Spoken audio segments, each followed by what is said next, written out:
আসসালামু আলাইকুম। ডোনজনের পক্ষ থেকে সবাইকে স্বাগতম। ডোনজন নিয়ে এসেছি আপনাদের জন্য নতুন কালেকশন। সবসময় আপনাদের জন্য নতুন কালেকশন, এবারে ব্যতিক্রম নয়। আমি যদি বলি এক এক করে আপনাদের মডেলগুলো হচ্ছে কি B600, এটাও কিন্তু খুব চমৎকার মডেলের একটি ড্রোন। যারা অল্প বাজেটে নিতে চান এটাও কিন্তু নিতে পারেন। তাছাড়া আমি যদি আপনাদের আরেকটা দেখাই বিআর কম্বো, অনেকে কম বাজেটের মধ্যে বিআর কম্বো চান, এটাও কিন্তু খুব ভালো মানের একটি ড্রোন।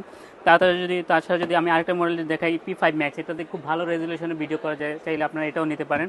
আর Z9 এর কথা কি বলবো, এটা খুবই আকর্ষণীয় একটি ড্রোন। আমরা এটার ভালো একটা সাড়া পেয়েছি, এটা কিন্তু আবার নতুন করে রেজিস্টার করেছি। তো তারপর হচ্ছে কি X5HW, এটা তো আগেও আমরা সেল করেছি। তারপর হচ্ছে কি আমি আপনাদের যদি দেখাই PM33 Max, এটাও দিয়েও কিন্তু খুব ভালো মানের ভিডিও রেকর্ড করতে পারেন। এটাও কিন্তু আমরা নতুন করে রেজিস্টার করেছি। X5HW তো বরাবরই থাকে। তারপর হচ্ছে কি S33, এটাও কিন্তু নতুন করে রেজিস্টার করেছি। তারপর হচ্ছে E99AR, আরও অনেকগুলো ড্রোন আছে। যারা আমাদের শপে আসতে চান, আমাদের শপের লোকেশন করিমুল্লাহ মার্কেট, পঞ্চমতলা 114 নম্বর দোকান, বন্দরবাজার, সিলেট। যারা নতুন মডেলের ড্রোনের দেখতে চান অথবা ক্রয় করতে চান, তারা কিন্তু আমাদের শপের লোকেশনে আসতে পারেন। ধন্যবাদ। আসসালামু আলাইকুম।